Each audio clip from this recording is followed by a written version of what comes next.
মোৰ ইছলাম দৰদী ভাই বন্ধুসকল, আজি আমি সকলোৱে এজন আল্লাহৰ নেক বান্দাৰ এই বাৰগাহত আমি আহি উপস্থিত হৈছোঁ। তেখেত হৈছে হজৰত শ্বাহ চুফি মৌলানা ইছমাইল আল কাদৰী আল হুছনি ৰহমতুল্লাহি তাআলা আলাইহি।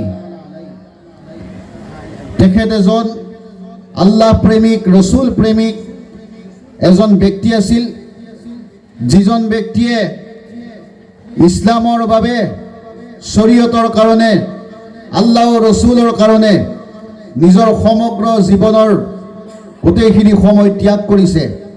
সেইজন হজৰত শ্বাহ চুফি ইছমাইল আল কাদৰী আল হুছনি ৰহমতুল্লাহি তাআলা আলাইহি। তেখেতৰ এই নুৰানী মজলিছত আজি আমি আহি উপস্থিত হোৱাৰ সৌভাগ্য নচিব হৈছে। এই নুৰানী মজলিছ, সুন্দৰ মজলিছ, ইয়াতে আপোনালোকে আহি বহিছে। আলহামদুলিল্লাহ, আল্লাহৰ ওচৰত দোৱা কৰিছোঁ এই মজলিছ যাতে আল্লাহ পাকে কবুল কৰি লওক, আমিন। আপোনালোকে নাভাবিব যে এই মজলিছত কেৱল আপোনালোক বহি আছে। এই মজলিছত অকল আপোনালোকেই নহয়, আপোনালোকৰ মাজত আল্লাহ ৰব্বুল আলামিনৰ সেই মুকাৰৰব ফিৰিস্তাসকলো বহি আছে। আৰু সেই ফিৰিস্তাসকলে আমাৰ লগত থাকি আমাৰ দোৱাৰ লগত নিশ্চয় চামিল হ'ব। আৰু ফিৰিস্তাসকলেও আমিন ক'ব। যেতিয়া আমাৰ দোৱাৰ লগত ফিৰিস্তাসকলে আমিন ক'ব, তেতিয়া আমাৰ দোৱা আল্লাহৰ ওচৰত কবুল হৈ যাব। সুবহানাল্লাহ। মোৰ ইছলাম দৰদী ভাই বন্ধুসকল, আপোনালোকে আজি এজন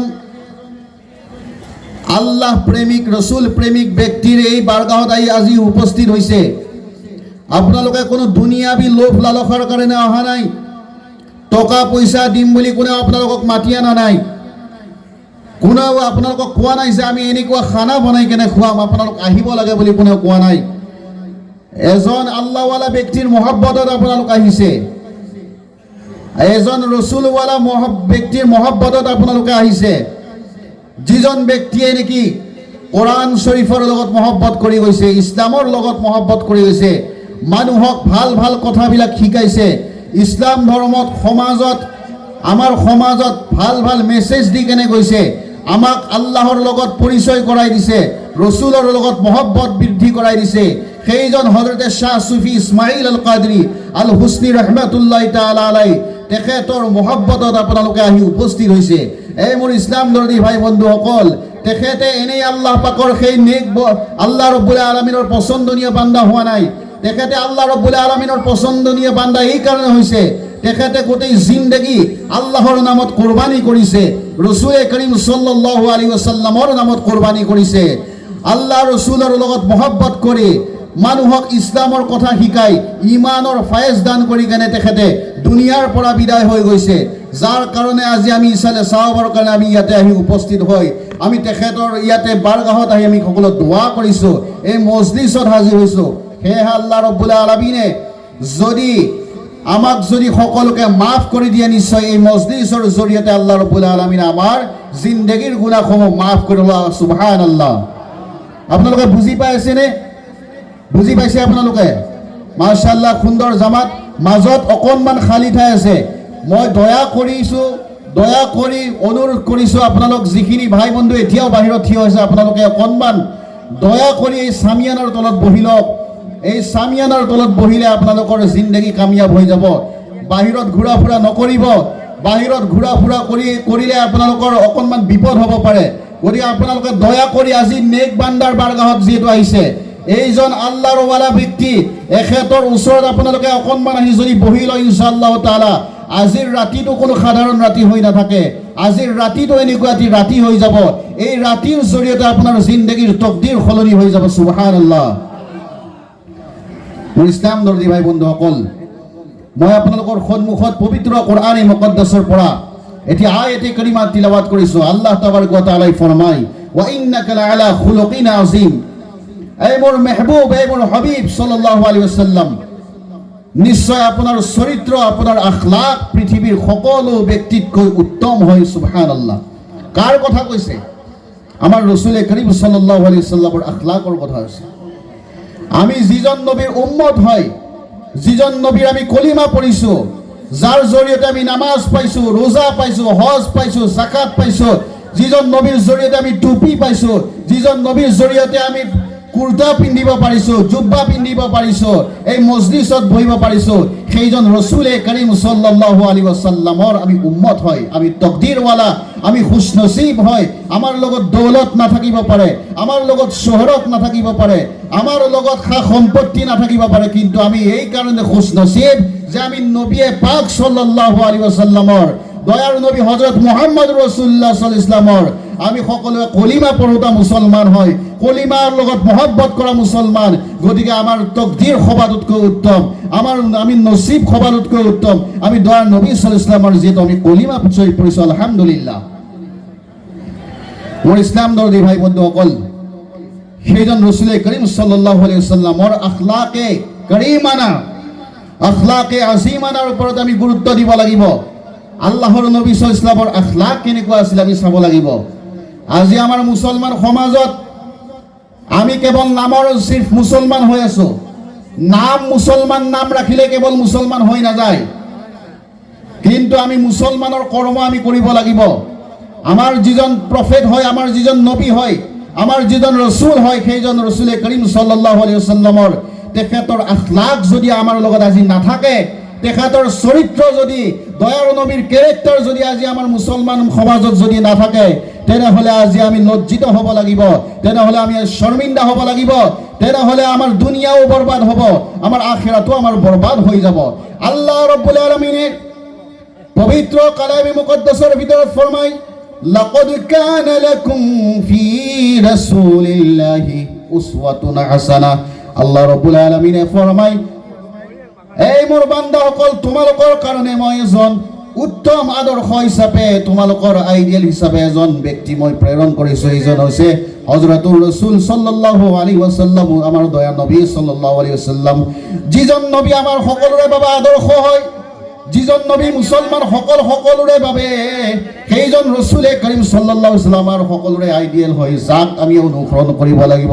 যিজন নবী সাল্লাল্লাহু আলাইহি ওয়াসাল্লামৰ আমি অনুকৰণ কৰি সকলো চলিব লাগিব, তেখেতৰ নকশে কদমত চলিব লাগিব, আল্লাহৰ নবী সাল্লাল্লাহু আলাইহি ওয়াসাল্লামৰ ৰাস্তা অনুযায়ী চলিব লাগিব, যাক নেকি আমি সুন্নত বুলি কওঁ। আমি আহলে সুন্নাত ওয়াল জামাতৰ মানুহ হয় নে নহয়? নিশ্চয় আমি আহলে সুন্নাত ওয়াল জামাতৰ হয়। গতিকে আমাৰ লগত দয়াৰ নবীৰ সুন্নত থাকিব লাগিব।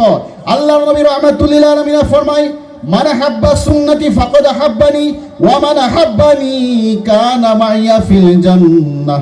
যিজন ব্যক্তিয়ে মোৰ সুন্নতৰ লগত মহব্বত কৰিলে, সেইজন ব্যক্তিয়ে মোৰ লগত মহব্বত কৰিলে। আল্লাহৰ নবীয়ে ফৰমায়, যিজন ব্যক্তিয়ে নেকি মোৰ লগত মহব্বত কৰিলে, সেইজন ব্যক্তিয়ে জান্নাতত মোৰ লগত একেলগে জান্নাতত থাকিব পাৰিব। সুবহানাল্লাহ। আল্লাহৰ নবীৰ লগত, যি আল্লাহৰ নবীৰ সুন্নতৰ লগত মহব্বত কৰিলে, সেইজন ব্যক্তিয়ে জান্নাতত আল্লাহৰ ৰাসূল সাল্লাল্লাহু আলাইহি ওয়াসাল্লামৰ লগত একেলগে থাকিব। গতিকে আল্লাহৰ নবীয়ে কেনেকৈ খোৱা লোৱা কৰিছিল, আমি তেনেকৈ খোৱা লোৱা কৰিব লাগিব। আল্লাহৰ নবীয়ে যেনেকৈ চলা ফিৰা কৰিছিল, আমি তেনেকৈ চলা ফিৰা কৰিব লাগিব। আল্লাহৰ নবীয়ে যেনেকুৱাকৈ উঠা বহা কৰিছিল, আমি তেনেকুৱাকৈ উঠা বহা কৰিব লাগিব। আল্লাহৰ নবীয়ে যেনেকৈ নামাজ পঢ়িছিল, আমি তেনেকৈ নামাজ পঢ়িব লাগিব। আল্লাহৰ নবীয়ে যেনেকৈ মানুহৰ লগত ব্যৱহাৰ কৰিছিল, আখলাক যেনেকুৱা আছিল, তেনেকুৱা আখলাক কৰিব আমাৰ লগত লাগিব। তেতিয়া আমি এজন পাক্কা সচ্চা এজন আমি মুছলমান হ'ব পাৰিম। আজি আমি মুছলমান বুলি কেৱল দাবী কৰিলেই নহ'ব। আল্লাহৰ নবী সাল্লাল্লাহু আলাইহি ওয়াসাল্লামে ফৰমায় যে মিজানত আটাইতকৈ ওজনদাৰ, মিজানত য'ত যি তৰজুত আল্লাহ ৰাব্বুল আলামিনে আমাৰ সকলোবিলাক ওজন কৰিব আমাৰ নেকি বদিৰ, তাত আখলাক মানুহৰ চৰিত্ৰতকৈ ওজনদাৰ বস্তু আৰু একো নাথাকিব। সুবহানাল্লাহ। মানুহৰ যি ভাল চৰিত্ৰ, আল্লাহ নবীয়ে ফৰমায়, নামাজ ৰোজাতকৈও ওজনৱালা চিজ হ'ব, ওজনৱালা বস্তু হ'ব মানুহৰ আখলাক, মানুহৰ চৰিত্ৰ। এজন মুছলমানে নামাজ পঢ়িব লাগিব। নামাজ ফৰজে আইন হয়। ইছলামৰ 5টা স্তম্ভ আছে, ইছলামৰ 5টা, সেই যি 5টা আমাৰ পিলাৰ আছে, স্তম্ভ আছে, তাৰ ভিতৰত আমাৰ অন্যতম হৈছে কলিমা, নামাজ, ৰোজা, হজ, জাকাত। এই 5টা আমি ইছলামৰ ভেটি হয়। এই 5টা যদি বস্তু নাথাকে, তেনেহ'লে ইছলামৰ ফাউণ্ডেশ্যন কেতিয়াও নহ'ব, ইছলামৰ ভেটিটো কেতিয়াও স্থাপন নহ'ব। কিন্তু সেই ভেটি স্থাপন হোৱাৰ পিছত, যেনেকুৱাকৈ আপোনালোকে ঘৰৰ ফাউণ্ডেশ্যন বনায়, সেই ফাউণ্ডেশ্যনৰ পিছত কি বনায়? ৱাল বনায়। ঠিক তেনেকুৱা আমাৰ ভেটিটো হোৱাৰ পিছত, আমাৰ ভেটি হৈ যোৱাৰ পিছত আমাৰ যে ৱাল বনাব লাগিব, তাৰ কাৰণে আমাক কি লাগিব? আমাৰ আখলাক, এজন মুছলমানৰ স্বভাৱ চৰিত্ৰ ঠিক হ'ব লাগিব, এজন মুছলমানৰ আখলাক ঠিক হ'ব লাগিব, এজন মুছলমানৰ আদব কায়দা ঠিক হ'ব লাগিব, এজন মুছলমানৰ কথা বতৰা ঠিক হ'ব লাগিব, তেখেতৰ ব্যৱহাৰ ঠিক হ'ব লাগিব, তেখেতৰ নীতি নিয়ম ঠিক হ'ব লাগিব। এইবিলাক আমাৰ মুছলমানৰ মাজত সংশোধন হ'ব লাগিব। আজি আমি দেখিছোঁ আমাৰ ঠায়ে ঠায়ে কিমান জলসা হৈ আছে, আমাৰ উৰুচবিলাক হৈ আছে, যাৰ জৰিয়তে আমি আলহামদুলিল্লাহ আলিম সমাজে ৱাজ নচিহত কৰিছে, কিন্তু তাৰ জৰিয়তে আমাৰ মুছলমান সমাজ সংশোধন হ'ব লাগিব। মুছলমান সমাজে বেয়া কামবিলাক বাদ দিব লাগিব, মুছলমান সমাজে অসৎ কামবিলাক অপকৰ্মবিলাক ত্যাগ কৰিব লাগিব। তেতিয়াহ'লে আমাৰ জলসা কামত আহিব, আমাৰ উৰুচ কামত আহিব, আমাৰ মিলাদ মেহফিল কামত আহিব, আলিম ওলামাসকলৰ যি নেকি কিমতি গুৰুত্বপূৰ্ণ ৱাজ নচিহত কামত আহিব। কওক সুবহানাল্লাহ। এতিয়া আমি কওক, সকলোৱে আজি কওক, আজি হুজুৰ চাহেবৰ এই বাৰগাহত থাকি আপোনালোকে কওক যে নিশ্চয় আমি সকলোৱে আমি বেয়া কামবিলাক বাদ দিম বুলি সকলোৱে এবাৰ কওক যে আল্লাহু আকবাৰ। আপোনালোকে সকলোৱে মনতে সকলোৱে ৱাদা কৰক যে আজিৰ পৰা আমি সকলোৱে বেয়া কামবিলাক বাদ দি আমি নামাজি হৈ যাম, আমি ৰোজাদাৰ হৈ যাম, আমি আল্লাহ ৰসুলৰ ৰাস্তাত চলিম, আমি সুন্নতৰ পেৰৱি কৰিম, আমি দয়াৰ নবীৰ সুন্নতৰ লগত মহব্বত কৰিম বুলি আপোনালোকে আজি বাৰগাহত আপোনাৰ সকলোৱে আজি ইয়াতে কি কৰক, ৱাদা কৰি যাওক। ইনশাআল্লাহ তাআলা কালিৰ পৰা আপোনাৰ জিন্দগী আপোনাৰ সলনি হৈ যাব, আপোনাৰ জিন্দগী গুণামুক্ত হৈ যাব। মুছলমান মোৰ ইছলাম দৰদী ভাই বন্ধুসকল, আল্লাহৰ নবী সাল্লাল্লাহু আলাইহি ওয়াসাল্লামৰ এনেকুৱা আখলাক হযৰতে আনাস ৰাদিয়াল্লাহু তাআলা ফৰমায় যে মই দয়াৰ ৰসুল সাল্লাল্লাহু আলাইহি ওয়াসাল্লামৰ লগত 10 বছৰ আল্লাহৰ নবীৰ খেদমত কৰিছোঁ, কিন্তু আল্লাহৰ নবীয়ে কোনোদিন মোক উফ শব্দটো কোৱা নাছিল। সুবহানাল্লাহ, মোক কোনোদিন বেয়াকৈ কোৱা নাছিল আল্লাহৰ নবীয়ে। আমাৰ নবী কৰীম সাল্লাল্লাহু আলাইহি ওয়াসাল্লামে ফৰমায়, এজন সাহাবাই সুধিছে, ইয়া ৰাসূলুল্লাহ হাবিবাল্লাহ, মানুহে কি কৰ্মৰ জৰিয়তে বেছিকৈ জান্নাতত যাব? তেতিয়া আল্লাহৰ নবীয়ে ফৰমায় যে মানুহে যদি তাকওয়া অৱলম্বন কৰে, আল্লাহক বেছি বেছি ভয় কৰে, তাৰ কাৰণে মানুহ জান্নাতত যাব। আৰু যি ব্যক্তিয়ে যাৰ আখলাক ভাল হ'ব, যাৰ চৰিত্ৰ ভাল হ'ব, যাৰ কেৰেক্টাৰ ভাল হ'ব, সেই আখলাকৰ কাৰণে সেইজন ব্যক্তি জান্নাতত যাব। কওক সুবহানাল্লাহ। তেতিয়া সাহাবী ৰাসূলে সুধিছিল, ইয়া ৰাসূলুল্লাহ হাবিবাল্লাহ, মানুহে যে জাহান্নামত যাব কি কৰ্মৰ কাৰণে বেছি বেছি জাহান্নামত যাব? আল্লাহৰ নবী ৰাহমাতুল লিল আলামিন দয়াৰ ৰাসূল সাল্লাল্লাহু আলাইহি ওয়াসাল্লামে ফৰমায় যে মানুহে এই জবানৰ কাৰণে মানুহে বেছি বেছি জাহান্নামত যাব, আৰু নিজৰ শৰমগা নিজৰ লজ্জাস্থানৰ হিফাজত নকৰাৰ কাৰণে বেছিকৈ জাহান্নামত যাব। নাউজুবিল্লাহ মিন জালিক। এই জবানৰ কাৰণে মানুহ জাহান্নামত যাব। কিয়? এই জবানৰ জৰিয়তে মানুহে মিছা কথা কৈছিল, এই জবানৰ জৰিয়তে গিবত কৰিছিল, চুগলি কৰিছিল, গালি গালাজ কৰিছিল, বেয়া কথা কৈছিল। গতিকে এই বেয়া কথা কয়, মিছা কথা কয় আমি যদি আমি নামাজ পঢ়ো, তেতিয়া আমাৰ নামাজ কোনো কামত নাহিব। আমি গালি গালাজ কৰি যদি আমি নামাজ পঢ়ো, আল্লাহ পাকে আমাৰ নামাজ কবুল নকৰিব। গতিকে আমি জবানটো পাক কৰি ৰাখিব লাগিব। আমাৰ জবান আমি পাক পবিত্ৰ কৰি ৰাখিলে আমি যি দোৱা কৰিম, যি সূৰা পঢ়িম, আল্লাহ পাকে যি নেকি আমি কোৰআনে কাৰীমৰ তিলাওয়াত কৰিম, আল্লাহ ৰাব্বুল আলামিনে কবুল কৰি ল'ব। কওক সুবহানাল্লাহ। গতিকে আমি আমাৰ জবান আমি পাক কৰি ৰাখিব লাগিব, তেতিয়া আমাৰ ইনশাআল্লাহ তাআলা যিখিনি দোৱা দৰুদ কৰিম আল্লাহ পাকে কবুল কৰি ল'ব। সকলো আমিন। মোৰ ইছলাম দৰদী ভাই বন্ধুসকল, আল্লাহৰ নবী সাল্লাল্লাহু আলাইহি ওয়াসাল্লামৰ সেইবিলাক তেখেতৰ আখলাক দেখি আমি বহুত শিকিবলগীয়া আছে, আমি বহুত জানিবলগীয়া আছে, আমি বহুত কৰিবলগীয়া আছে। আমি মুছলমান সমাজ এতিয়াও বহুত পিছ পৰি আছোঁ, আমাৰ মাজত এতিয়াও বহুত বাকী আছে, আমি বহুত কৰ্ম এতিয়াও কৰিবলগীয়া আছে। আল্লাহ রাব্বুল আলামিনে ফরমায়, ওয়াল কাযিমিনাল গায়যা ওয়াল আফিনা আনিন নাস ওয়াল্লাহু ইউহিব্বুল মুহসিনিন। আল্লাহ রাব্বুল আলামিনে ফরমায়, যিজন বান্দাই নিজৰ খং কমাই ৰাখিব, নিজৰ খংটো কণ্ট্ৰল কৰি ৰাখিব, আৰু কাৰোবাক মাফ কৰি দিব, কোনোবাই যদি কিবা ভুল কৰিছে মাফ কৰি দিয়ে দিব, ওয়াল্লাহু ইউহিব্বুল মুহসিনিন, তেনেকুৱা নেকি কৰা ব্যক্তিক আল্লাহ তাবাৰক ওয়া তাআলা ভাল পায়। সুবহানাল্লাহ। আমাৰ নবী কৰিম সাল্লাল্লাহু আলাইহি ওয়াসাল্লাম তেনেকুৱা আছিল। আল্লাহৰ নবী সাল্লাল্লাহু আলাইহি ওয়াসাল্লাম কেনেকুৱা আছিল জানে? আপোনালোকে নবী কৰিম সাল্লাল্লাহু আলাইহি ওয়াসাল্লাম আমাৰ নবীক দেখিছে নেকি? নাই দেখা, কিন্তু আমি শুনিছোঁ যে আমাৰ নবী কেনেকুৱা আছিল।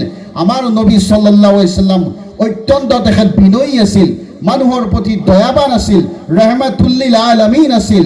তেখেত সুন্দৰ চিন্তাধাৰাৰ অধিকাৰী আছিল, তেখেত সুস্থ মস্তিষ্কৰ অধিকাৰী, তেখেত খঙাল মিজাজৰ নাছিল, মানুহক সুন্দৰভাৱে কথা বতৰা বুজাই দিছিল, মানুহৰ লগত নম্ৰ ব্যৱহাৰ কৰিছিল, গালি গালাজ কৰা নাছিল, মুখেৰে বেয়া কথা কোৱা নাছিল, অশ্লীল কথাৰ বতৰা কোৱা নাছিল, কাকো ঠগোৱা নাছিল, প্ৰবঞ্চনা কৰা নাছিল। আল্লাহৰ নবী আছিল সত্যবাদী। তেখেতে হামেশা সত্যৰ কাৰণে, ন্যায় ইনচাফৰ কাৰণে হামেশা তেখেতে ইছলামৰ কাৰণে তেখেতে কি কৰিছিল? কোৰবানী দিছিল। গতিকে আল্লাহৰ নবী সাল্লাল্লাহু আলাইহি ওয়াসাল্লামৰ সেই আখলাক দেখি, সেই চৰিত্ৰ দেখি পৃথিৱীৰ বহুত মানুহে কি কৰিছিল? ইছলাম ধৰ্মৰ প্ৰতি আকৰ্ষিত হৈ ইছলাম ধৰ্ম কবুল কৰি লৈছিল। আল্লাহু আকবাৰ।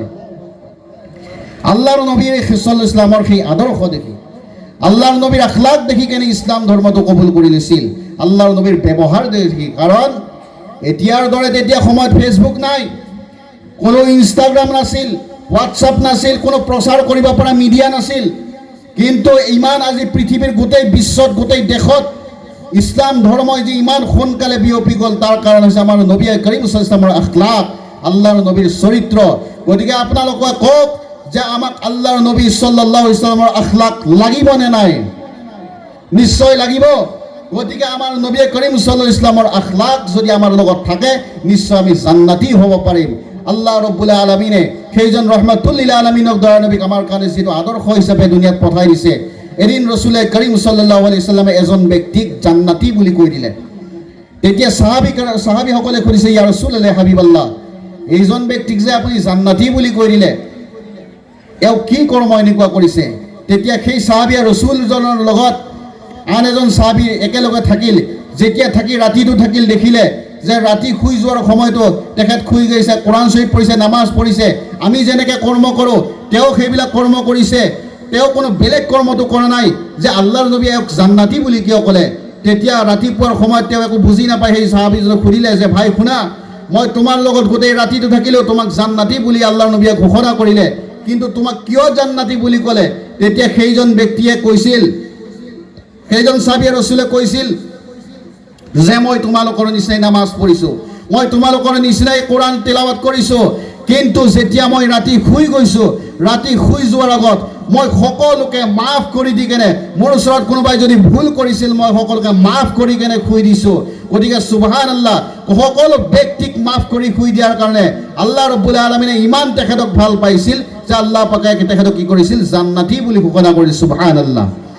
আল্লাহ নবী ৰহমাতুল লিল আলামিনে ফৰমায়, যদি তোমালোকৰ ওচৰত কোনোবাই কিবা ভুল কৰ্ম কৰে, তোমালোকে সেইজন ব্যক্তিক সোনকালে মাফ কৰি দিবৰ কাৰণে চেষ্টা কৰিবা। সেইজন ব্যক্তিক তোমালোকে ক্ষমা কৰি দিবা, মাফ কৰি দিবা।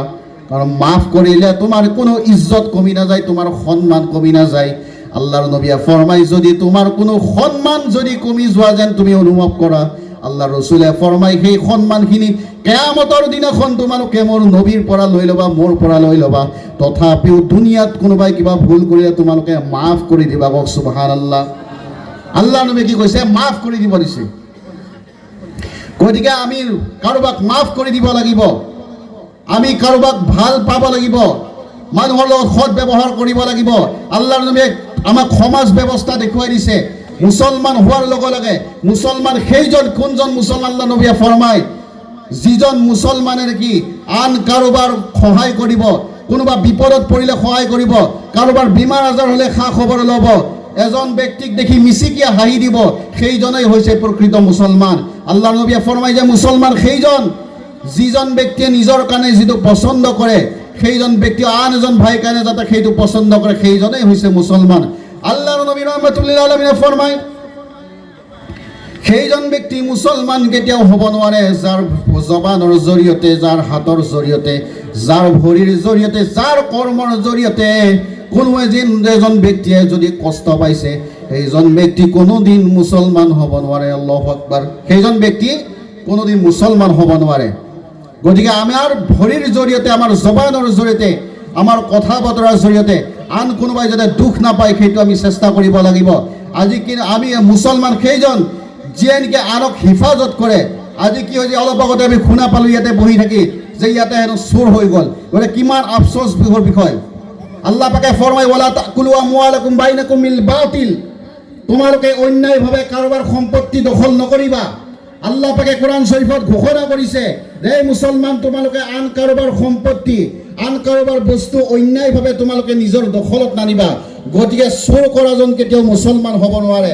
ডকাইত কৰাজন মুছলমান হ'ব নোৱাৰে, মদ খোৱাজন মুছলমান হ'ব নোৱাৰে, জুৱা খেলাজন মুছলমান হ'ব নোৱাৰে, সুদ খোৱাজন মুছলমান হ'ব নোৱাৰে, সেইজন কেতিয়াও মুছলমান হ'ব নোৱাৰে যিয়ে নেকি মুছলমানৰ নাম লৈ কেনে, মুছলমান ধৰ্মত থাকি কেনে ইছলামে বেয়া পোৱা কম, আল্লাহৰ নবীয়ে বেয়া পোৱা কম, আল্লাহ পাকে বিৰোধিতা কৰা কম, সেই কৰ্ম যিয়ে কৰিছে সেইজন ব্যক্তি কেতিয়াও মুছলমান হ'ব নোৱাৰে।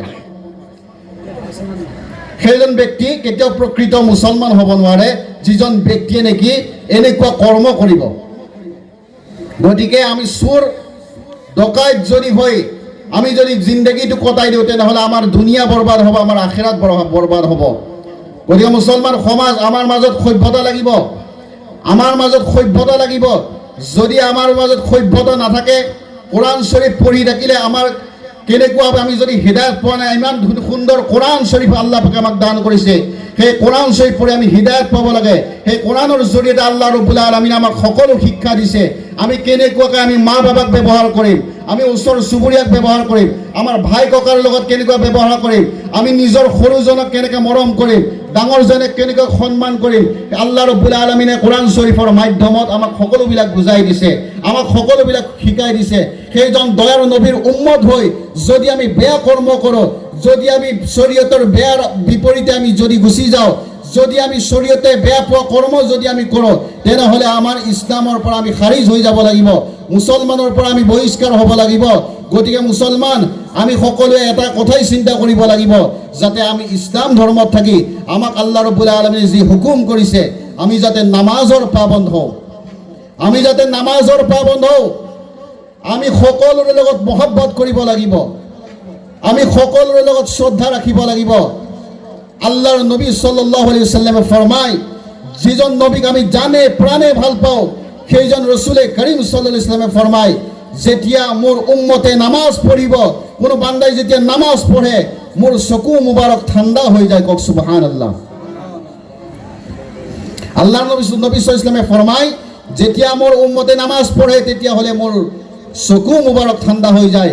গতিকে এই বাৰগাহত অহাৰ পিছত এখেতৰ মাজাৰ শৰীফত জিয়াৰত কৰি হাজিৰি দি আদবৰ সৈতে আমি দোৱা কৰিব লাগিব এখেতৰ বছিলালৈ, যাতে আল্লাহ আপুনি আমাক নামাজি বনাই দিয়া, ইমানৱালা জিন্দগী দান কৰা, যাতে আজিৰ পৰা গৈ কেনে আমাৰ ফজৰৰ নামাজ যাতে কাজা নহয়, কালিৰ পৰা যাতে আমি জোহৰ আছৰ মাগৰিব আমি যাতে পঢ়িব পাৰোঁ। দুনিয়াৰ ব্যস্ততা আমাৰ কোনোদিন জীৱনত শেষ নহ'ব, দুনিয়াৰ কৰ্ম আমাৰ কোনোদিন শেষ নহ'ব। আপোনাক ৰুজি লাগিব, ৰুটি লাগিব, খেতি পথাৰ আপুনি যাব লাগিব। যদি আপুনি নামাজ নপঢ়ে, কোৰআন শৰীফ নপঢ়ে, আপুনি যদি মছজিদত নাহে, সিজদা নকৰে, আল্লাহৰ উপাসনা আল্লাহৰ ইবাদত যদি নকৰে, তেনেহ'লে আপোনাৰ জিন্দগীটো বেকাৰ হৈ যাব, জিন্দগী বেকাৰ হৈ যাব। মুছলমান আজিকালি কিছুমান ব্যক্তিয়ে ক'ব পাৰে, জনাব নামাজ নপঢ়িব পাৰোঁ কিন্তু মোৰ ইমানটো ঠিকে আছে, নামাজ নপঢ়িব পাৰোঁ কিন্তু জনাব ইমানটো ঠিকে আছে। পৰ্দাত মা ভনীসকলে কয়, মহিলাসকলে কয়, জনাব পৰ্দাত নাথাকিব পাৰোঁ কিন্তু মোৰ ইমানটো ঠিকে আছে। কিন্তু মই ক'ব বিচাৰোঁ যে নামাজ নপঢ়িলে কেতিয়াও সেইজন ব্যক্তি ইমানদাৰ হ'ব নোৱাৰে। কাৰণ ইমানদাৰৰ পৰিচয় হৈছে নামাজ। যাৰ নামাজ আছে সেইজন ব্যক্তিয়ে ইমানদাৰ হয়, যাৰ নামাজ নাই, সেই ৰোজা নাই, সেইজন ব্যক্তি কেতিয়াও ইমানদাৰ হ'ব নোৱাৰে। পৰ্দাত নাথাকিলে এজন ব্যক্তি কেতিয়াও, এজনী মহিলা কেতিয়াও ইমানদাৰ হ'ব নোৱাৰে। কাৰণ হযৰতে ফাতিমাতুজ জাহৰা ৰাদিয়াল্লাহু তাআলা আনহা আল্লাহৰ ৰাসূল সাল্লাল্লাহু আলাইহি ওয়াসাল্লামৰ ছোৱালী আছিল, যিজনী ফাতিমা নেকি জান্নাতি মহিলাসকলৰ চৰ্দাৰ হয়। সেইজনী মা ফাতিমাৰ ইমান কেনেকুৱা মজবুত হ'ব চিন্তা কৰক। সেইজনী ফাতিমাতকৈ ইমান মজবুত হোৱা কোনোবা এতিয়া মহিলা, এতিয়াৰ সময়ৰ মহিলা আছে নেকি? নাই কোনো এনেকুৱা মহিলা। কিন্তু সেইজনী মা ফাতিমা ৰাদিয়াল্লাহু তাআলা আনহা, তেখেতে নিজে পৰ্দা কৰিছে, তেখেতে এনেকুৱা পৰ্দা কৰিছে। মা ফাতিমাতুজ জাহৰা জান্নাতি মহিলাসকলৰ চৰ্দাৰ হযৰতে মা ফাতিমা ৰাদিয়াল্লাহু তাআলা আনহাই নিজৰ জীৱন যেতিয়া নেকি এই দুনিয়াবী জিন্দগী ত্যাগ কৰিব, পৰ্দা হোৱাৰ সময়ত হযৰতে আলী ৰাদিয়াল্লাহু তাআলা আনহুক কৈছিল, এই মোৰ প্ৰাণৰ স্বামী হযৰতে আলী ৰাদিয়াল্লাহু তাআলা আনহু, মই যেতিয়া দুনিয়াৰ পৰা ইন্তেকাল হৈ যাম, মই ইন্তেকাল হোৱাৰ পিছত এই মোৰ প্ৰাণৰ স্বামী, তুমি যেতিয়া মোক কবৰত লৈ যাবা দফন কৰিবৰ কাৰণে, জানাজাৰ কাৰণে যেতিয়া লৈ যাবা, ফাতিমাক তুমি ৰাতিৰ সময়ত যাতে লৈ যোৱা, যাতে কোনো পৰপুৰুষ গাইৰ মহৰিম যাতে মোক যাতে সেই বেগানা পুৰুষে যাতে মোক সেই ৰাতি দেখা নাপায়। কওক সুবহানাল্লাহ। কোনো পৰপুৰুষে যাতে মোক দেখা নাপায়, কোনো বেগানা পুৰুষে যাতে মোক দেখা নাপায়, তাৰ কাৰণে হযৰতে মা ফাতিমা ৰাদিয়াল্লাহু তাআলা কৈছিল এনেকুৱা পৰ্দা আছিল। গতিকে আজি মা ভনীসকলক চাওক, বৰ্তমান সময়ত আমাৰ মহিলাসকলৰ এনেকুৱা অৱস্থা, তেওঁলোক কাপোৰ পিন্ধি উলংগ হৈছে, দামী দামী 5,000 10,000 টকাৰ আপোনালোকে মংগলদৈত কাপোৰ কিনি দিছে, দামী দামী দোকানত কাপোৰ কিনি দিছে, বাজাৰ কলকাতাত কাপোৰ কিনি দিছে, ষ্টাইল বাজাৰত কাপোৰ কিনি দিছে। কিন্তু কাপোৰ কিনিলে কি হ'ব? কিন্তু কাপোৰৰ কোনো পৰ্দা নাই। এফালে মূৰ ওলাই আছে, এফালে পেট ওলাই আছে, শৰীৰৰ অংগ ওলাই আছে। গতিকে দামী কাপোৰ পিন্ধি কোনো ফাইদা নহ'ব। যদি সেই কাপোৰ দি যদি নিজৰ শৰীৰটো ঢাকি ল'ব পৰা নাই, নিজৰ দেহাটো যদি ঢাকি ল'ব পৰা নাই, তেনেহ'লে সেই কাপোৰৰ কোনো মূল্য নাই। এই মহিলাসকলে চিন্তা কৰিব লাগিব যে, সেই মা ভনীসকলে চিন্তা কৰিব লাগিব যে আমাৰ কাৰণে আমাৰ আটাইতকৈ ডাঙৰ ইজ্জত জৰুৰী হয়। আল্লাহৰ নবী সাল্লাল্লাহু আলাইহি ওয়াসাল্লামে ফৰমায় যে তোমালোকে মা ভনীসকলে মহিলাসকলে পৰ্দা কৰিবা। ওয়াকৰনা ফি বুয়ুতিকুন্না ওয়ালা তাবাৰৰুজনা তাবাৰৰুজাল জাহিলিয়াতিল উলা। এই মা ভনীসকল মহিলাসকল তোমালোকে জাহালতৰ মহিলাসকল যেনেকৈ ঘৰৰ পৰা বাহিৰত ওলাই গৈছিল বেপৰ্দাগী হৈ, তোমালোকে বেপৰ্দা হৈ নিজৰ ঘৰৰ পৰা কেতিয়া ওলাই নাযাবা। আল্লাহৰ নবী ৰাহমাতুল লিল আলামিনে ফৰমায় যিজনী মহিলাই 5 ওয়াক্ত নামাজ পঢ়িব, নিজৰ স্বামীৰ খেদমত কৰিব, মাহে ৰমজান শৰীফৰ ৰোজা ৰাখিব, নিজৰ লজ্জাস্থানৰ হিফাজত কৰিব, সেইজনী মহিলাই জান্নাতৰ 8খন দৰজাৰ ভিতৰত যিখন দৰজাৰে জান্নাতত যাব পাৰে, আল্লাহ ৰব্বুল আলামিনে সেইখন দৰজাৰে জান্নাতত যাব দিব। সুবহানাল্লাহ।